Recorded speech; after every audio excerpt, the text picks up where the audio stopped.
I wasn't immune. Suck it up, buttercup. That's one of the first things people say when a man like me admits something hurt. Others come dressed as jokes. Poor you. Or disguised as logic. You don't know what it's like. You're a big man. The message is always the same.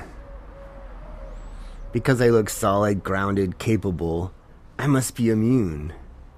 Immune to fear. Immune to harm. Immune to trauma. Big guys don't get rattled. Strong men don't get shaken. And if we do, we're told to swallow it, laugh it off, or shut up. So let me say this plainly without apology. I wasn't immune. Not because I lack strength, but because strength does not cancel vulnerability. I lived most of my life in a body people read as sturdy and confident.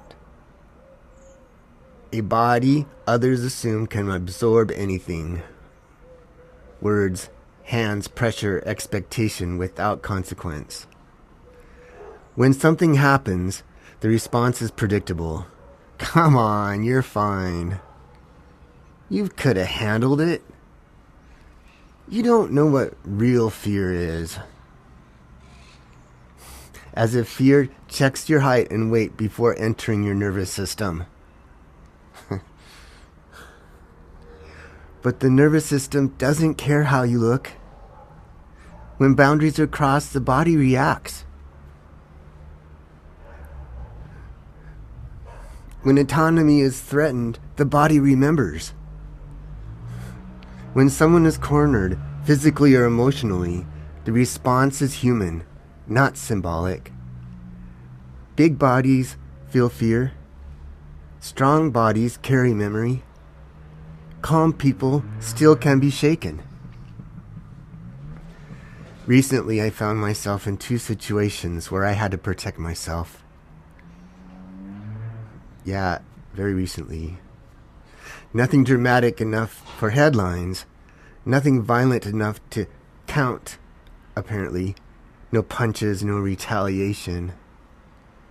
Just calm release, clear boundaries, and leaving when space opened. And still, I could already hear the commentary. That's it? Why are you even thinking about this? Suck it up. But those moments remind me of something important. Self-protection doesn't have to mean harm. Because of that, I decided to revisit Aikido, a defensive martial art rooted in redirection, balance, and disengagement. Not to fight, not to dominate, not to prove anything to anyone, but to stay practical in protecting my center, creating space, and exiting safely when needed. For me, that's strength. It aligns with my values: minimal force, maximum dignity, safety for everyone involved. Here's another thing people don't expect. I avoid violence at practically all costs. Not because I'm incapable of it, but because I don't believe in it. That choice often gets mocked too, as softness, as overthinking, as weakness. Even in small moments it shows. I hate spiders. They give me the full body heebie-jeebies.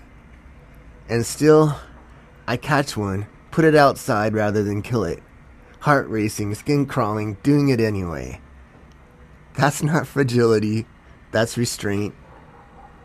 So when I talk about self-protection, I'm not talking about aggression. I'm talking about maintaining boundaries without becoming someone I'm not. Choosing restraint isn't weakness.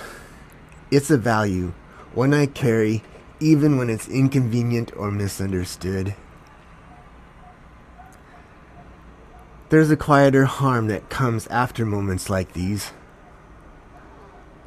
After the event, After the adrenaline fades, society adds a second blow. Why are you still thinking about it? Oh, poor you. Other people have it worse.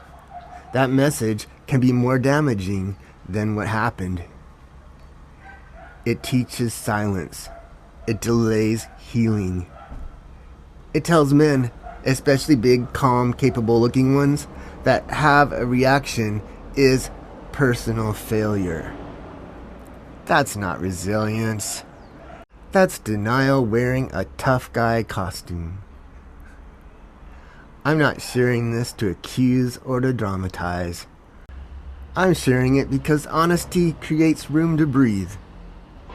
For men who are told that they should be immune, for those whose bodies didn't match the pain they carried, for anyone who learned to minimize their own experience just to stay acceptable. Strength doesn't mean invulnerability. It never did.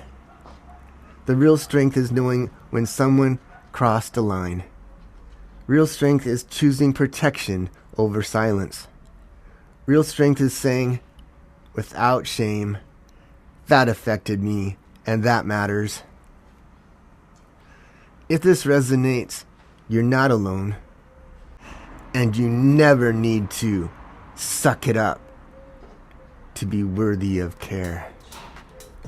This is Oddly Robbie.